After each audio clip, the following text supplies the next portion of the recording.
Amanya eddoboozi wa Times SMX representing straight out SMX media. Amawulire ge mbaleetedde malungi naye ate nga si malungi. Amazima waliwo okuwulira essanyu naye nga ekintu owuliriramu essanyu naye nga kyannaku.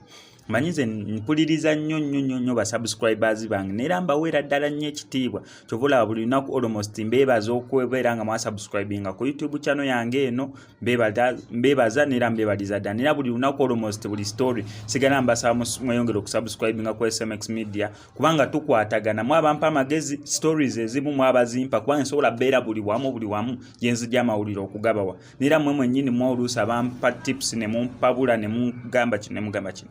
Story ya mwana muwala ono Shamimu Nankabirwa yafanga lumu kyemmanyi. Eno story waliwo omuntu eyagimpa naye nenkwasa ennaku nga sina na kikyakukola story eyo sagikola.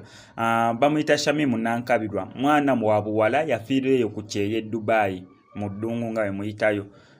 Naye okufa kwe kwali awo wekutonga kutankanyizibwa abasinga mwenna mwawulirako story eyo. Engeri abantu abali eyo naddala ku Kyeye mulinazi WhatsApp group oluusi ziba connectinga, so ng'eggulire engeri we liba liguddewo muba musobola okubeera nga mu connectinga ne mu sharinga.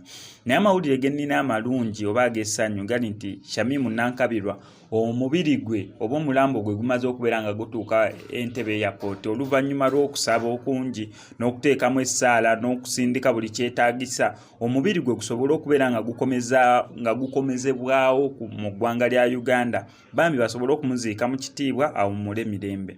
Ffenna abasinga mumanya amateeka g'Abasiraamu nti omuntu wafa tasuusa nnaku lumu oba bbiri, lunaku lumu kale omuntu lwatasuusa tosobola suuza olw'ensonga Abasiraamu ze bawa n'engeri ki gye bakkiririzaamu mu buwangwa waabwe. Naye waliwo ekintu ekigetinga out of order. Kati ng'oyo ali ku butsindala, ali bugwira, mwana wa buwala afudde, enfa ye ekyali awo, banene badawutinga bamu, ebigambo byayogerwa bingi nnyo, n'okukomezebwawo kwe nako kwabaddemu kagoye bwezinge mukungi nnyo. Naye final at least mugwe wenna ali ye Dubai ali yonna gyali nga wawulyako story ya Shamimu Nankabirwa n'engeri gye yafaamu, gwe kyoba otegeera mbunera kyaddaaki omulambo gwe kubanga yafanga lumu February.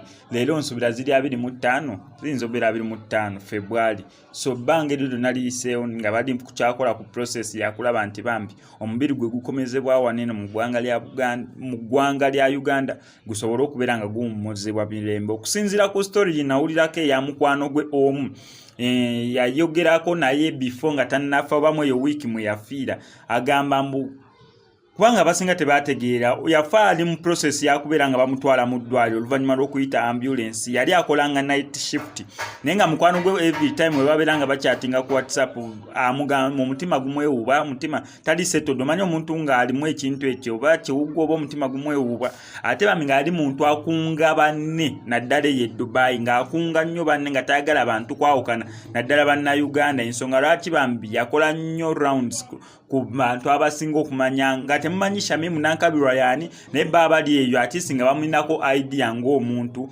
Ate nefa engeri mbu yafiirwa ku mulimu neera ku eyo night shift gye yali akola ekintu katugambe ekirwadde ekyeyongerera, agenda okugira okuyita obuyambi balesa ambulance, yafiira mu transition y'okubeera nti bamutwala mu ddwaliro ng'ali mu ambulance nga lumu February. Naye olunaku olwaleero omulambo gwe oba omubiri gwe gumaze okubeera nga gutuuka ku Entebbe Airport. Neera katusabe buli kimu bambi kigende bulungi asobole okubeera nga awummula mirembe. Wano ku SMX media tugegattiramu ne tugamba wa inna lillahi wa inna ilaihi raji'un. Kasabe Mukama Katonda amuwe ekiwummulo eky'emirembe. Okusigala nga following stories zange wano ku SMX media, ngenda kusaba bambi subscribing, liking, to commenting wano ku SMX media, tujja kubeera nga missing updates ndala zonna wano ku SMX media. MCSMX I sign out.